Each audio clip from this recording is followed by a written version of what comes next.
ಅಕ್ಕಿ ರೊಟ್ಟಿ ಹೇಗೆ ಮಾಡೋದು ಅಂತ ನೋಡೋಣ ಬನ್ನಿ. ನಾನು ನುಗ್ಗೆ ಸೊಪ್ಪು, ಕರ್ಬೇವಿನ ಸೊಪ್ಪು ಮತ್ತು ಸ್ವಲ್ಪ ಅನ್ನನ ಮಿಕ್ಸ್ ಮಾಡ್ಕೊಂಡು ಇಟ್ಕೊಂಡಿದ್ದೀನಿ. ನಂತರ ತುರಿದಿರೋವಂಥ ಕ್ಯಾರೆಟು, ಆನಿಯನ್ ಆ್ಯಂಡ್ ಸ್ವಲ್ಪ ಸಾಲ್ಟ್ನ ಹಾಕೊಂಬಿಟ್ಟು ಚೆನ್ನಾಗಿ ಮಿಕ್ಸ್ ಮಾಡಿಬಿಟ್ಟು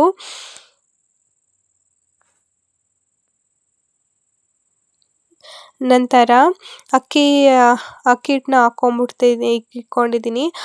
ಸ್ವಲ್ಪ ಬಿಸಿನೀರಲ್ಲಿ ಅಕ್ಕಿ ಹಿಟ್ಟನ್ನ ಕಲಿಸ್ಕೊಬೇಕಾಗುತ್ತೆ. ಗಂಟಾಗದೆ ಥರ ಬಿಸಿ ನೀರಲ್ಲಿ ಕಲಿಸ್ಕೊಬೇಕಾಗುತ್ತೆ.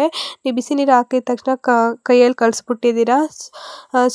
ಚಮಚದಲ್ಲಿ ಫಸ್ಟು ಕಲಿಸ್ಕೊಳ್ಳಿ. ಸ್ವಲ್ಪ ಆರಿದ ಮೇಲೆ ನೀವು ಕೈಯಲ್ಲಿ ಕಲಿಸ್ಬಿಟ್ಟು ಗಂಟನ್ನು ಕಟ್ಟಬೇಕಾಗುತ್ತೆ. ನೋಡಿ, ಈ ರೀತಿ ಸ್ವಲ್ಪ ಸ್ವಲ್ಪ ಹಾಕ್ಕೊಂಬಿಟ್ಟು ಮಿಕ್ಸಪ್ ಮಾಡ್ಕೊಳ್ಳೋಣ.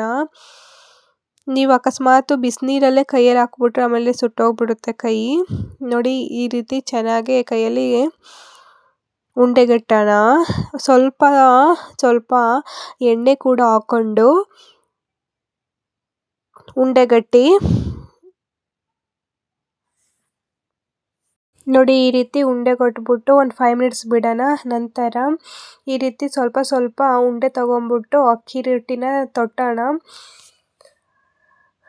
ಸ್ವಲ್ಪ ಹಸಿಟ್ಟು ಕೂಡ ಹಾಕ್ಕೊಳ್ಳಿ, ಇಲ್ಲಾಂದರೆ ಎಲ್ಲ ಮೆತ್ಕೊಂಡ್ಬಿಡುತ್ತೆ ಮಣೆಗೇನೆ. ಈ ಅಕ್ಕಿ ರೊಟ್ಟಿಗೆ ಕಾಂಬಿನೇಷನ್ ಅಂದರೆ ಕುಂಬಳಕಾಯಿ ಪಲ್ಯ ಮತ್ತು ಹಾಗಲಕಾಯಿ ಪಲ್ಯ ಸೂಪರ್ ಕಾಂಬಿನೇಷನ್ ಅಂತಲೇ ಹೇಳ್ಬೋದು. ಈ ರೀತಿ ಚೆನ್ನಾಗೇ ತಟ್ಟಿ ಲಾಸ್ಟಲ್ಲಿ ತಟ್ಟಿ, ಯಾಕಂದರೆ ಮಧ್ಯದಲ್ಲೆಲ್ಲ ದಪ್ಪ ಸೈಡಲ್ಲೆಲ್ಲ ದಪ್ಪ ಬಂದುಬಿಟ್ರೆ ಅದು ಬೇಗ ಸುಡೋಕ್ಕಾಗಲ್ಲ. ಅದರಿಂದ ತೆಳ್ಳಗೆ ತಟ್ಟಬೇಕಾಗುತ್ತೆ ಅಕ್ಕಿ ರೊಟ್ಟಿ. ಅಕ್ಕಿ ರೊಟ್ಟಿ ಅಂದರೆ ಯಾರಿಗೆಲ್ಲ ಇಷ್ಟ ಅಂತ ಕಮೆಂಟ್ ಮೂಲಕ ತಿಳಿಸಿ. ನೋಡಿ, ಯಾರೆಲ್ಲ ನನ್ನ ಚಾನಲ್ನ ಮೊದಲು ನೋಡ್ತಿದ್ದೀರಾ ಸಬ್ಸ್ಕ್ರೈಬ್ ಮಾಡೋದನ್ನು ಮಾತ್ರ ಮರಿಬೇಡಿ. ಒಲೆ ಮೇಲೆ ಒಂದು ತವ ಇಟ್ಬಿಟ್ಟು ತವ ಕಾದ ನಂತರ ಸ್ವಲ್ಪ ಎಣ್ಣೆ ಹಾಕಿ, ಯಾಕಂದರೆ ಅದೆಲ್ಲ ಅಕ್ಕಿ ರೊಟ್ಟಿ ಪಾತ್ರೆಗೆ ನೀರು ಹಾಕ್ಕೊಂಡು ಇಟ್ಕೊಂಡಿರಿ.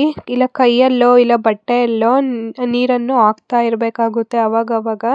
ಇದು ಬೇಯಬೇಕಲ್ಲ ಅದಕ್ಕೆ, ಇಲ್ಲಾಂದರೆ ಎಲ್ಲ ಸುಟ್ಟೋಗ್ಬಿಡುತ್ತೆ. ಅದರಿಂದ ಆವಾಗವಾಗ ನೀರು ಮಧ್ಯದಲ್ಲಿ ಹಾಕ್ತಾ ಇರಬೇಕಾಗುತ್ತೆ.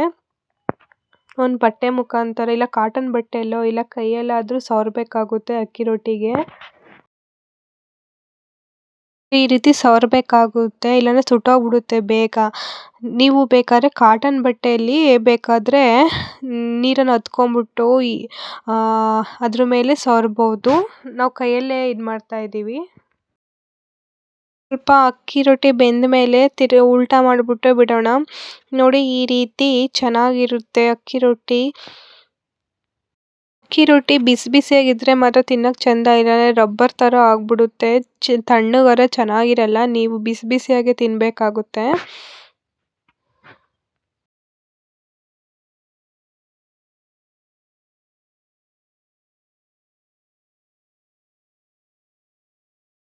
ಯಾರಿಗೆಲ್ಲ ಈ ವಿಡಿಯೋ ಇಷ್ಟ ಆಯಿತು ಪ್ಲೀಸ್ ಸಬ್ಸ್ಕ್ರೈಬ್ ಮಾಡಿ, ಲೈಕ್ ಮಾಡಿ, ಕಮೆಂಟ್ ಮಾಡಿ.